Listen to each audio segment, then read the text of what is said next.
He is a reporter for the Washington Post. We have the pleasure in welcoming Ben Strauss onto Hoopsology. Welcome, Ben. Thanks for having me, guys. Thanks for coming on. Really appreciate it. Your most recent article really caught my eye regarding the tension between the media and the WNBA. It was really fascinating to read. And I just want to get just your brief summary of just your article in terms of what led to this tension between just the WNBA players and the media that covers them specifically.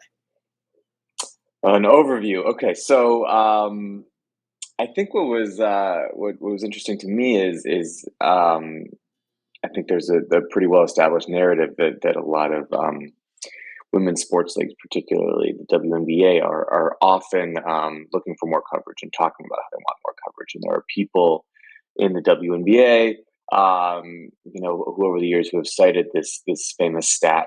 I don't know who Deloitte or somebody did a study that it was like 5% of sports coverage is focused on women. And so you'd hear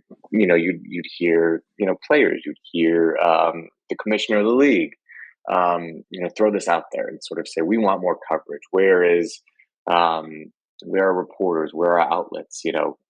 Treat us like a major professional league, and that made sense to me. It was sort of this dynamic that seemed to exist, and at the WNBA finals this year, the who was it? The Liberty were the losing team, and the fair bit of media coverage on the finals. Good series between the Aces and the Liberty, and a lot of reporters who aren't always at WNBA games were looking to talk to a few players from the Liberty. And they didn't show up, and this was somewhat shocking to the New York media, the TV cameras, for the local broadcast stations, but also the reporters. And so you hear them talking. We'd never encountered anything like this, and we're here to cover the WNBA. We're doing what they've asked, and that in and of itself was somewhat interesting to me. And then as soon as I made some calls, it seemed that there was a bigger issue at play that for a little while now, the people that cover the league say that they are trying to get more coverage. They are trying to do more stories, and seemingly trying to do exactly what the league is asking for, and are often met by roadblocks from all corners of the league, whether it's the league office not being helpful, teams, players, even agents too. And so just the idea that the same people asking for more coverage are often a hurdle to that very coverage, seemed pretty interesting to explore. Is that because there's a distrust between players and media? Like, what exactly is the issue that's causing kind of these roadblocks for a lot of these media outlets just to cover the league? Just because we've seen, I think, in particularly 2020, the WNBA rise in popularity from the pandemic to now. I think there's been an upswing in terms of just fan interest. And I think a lot of these players, they play internationally or come from a college basketball environment in which they're used to media asking them questions. So when they go to the pro level, like what's causing this kind of, massive distrust between the media once they, enter the WNBA specifically? Well, I guess there's a couple of things. I think historically there's been a lack of coverage, and perhaps the coverage hasn't been great. Um, there's in lieu of professional journalists, the same sorts of people that would cover the NBA or other sports, you end up with some fan blogs. Um, you know, People who are really there to cheerlead for the league, and both in the sense of they're there to sort of be sort of a PR wing of the league, but also maybe don't handle themselves in the same way in the locker room or in an interview as somebody from a credentialed newspaper might. And that's done a couple of things. I think that the WNBA, because it hasn't always gotten the coverage, there's sort of a frustration. Players are frustrated with the coverage, frustrated with the type of coverage. Um, but then when you do get the coverage, I wrote about an instance with the Sun Times, who's one of only two traveling beat writers for a newspaper that travels with a team, and somebody wrote what seemed like a pretty basic article that the Chicago Sky are struggling with injuries. They're not playing up to their whatever their potential was going to be. This might not be a team that makes the playoffs. This team might not have it, or something like that. Something you would see written about every team that has ever underachieved in American sports history. And a player, after that article came out, confronted the reporter and said, like, "Are you with us or against us?" Or something to that effect. And that sort of speaks to can you handle coverage that isn't necessarily fluffing you up? What happens when you get sort of this? I mean, that's not even, particularly critical, but you get, some teeth to the coverage. Like, can you handle it? And so I think there's a bunch of different dynamics at play for sort of like why this relationship seems to have gone badly. In terms of the NBA's role in supporting the WNBA, do you think that the relationship there, from what you've seen, is growing stronger? Or has there been any change, over the last season from what you've examined?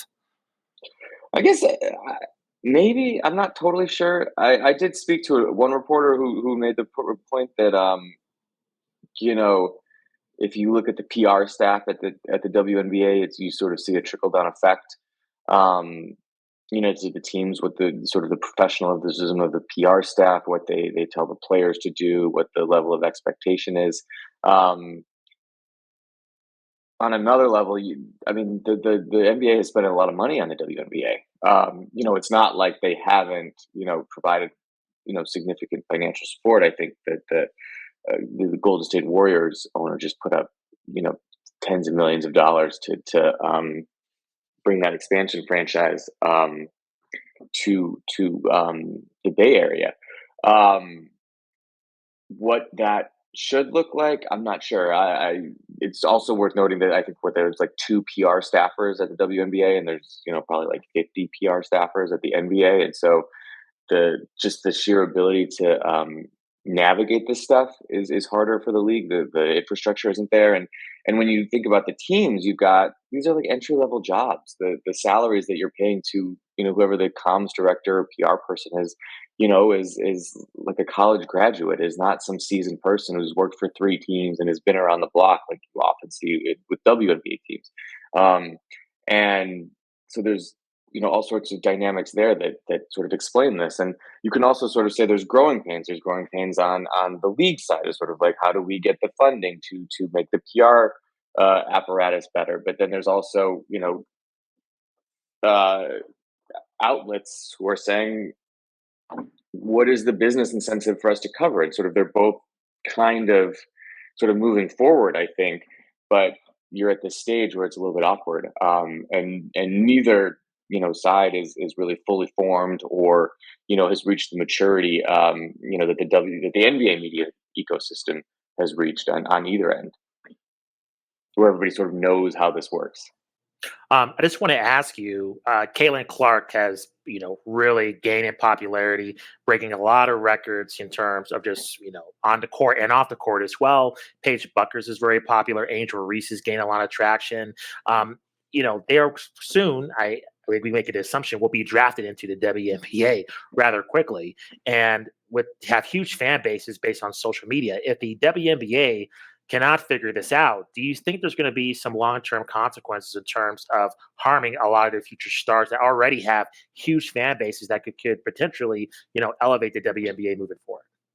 Yeah, I don't know. It's not necessarily like the NWSL, right? Where these players have this great choice between the NWSL or the Women's Premier League, right?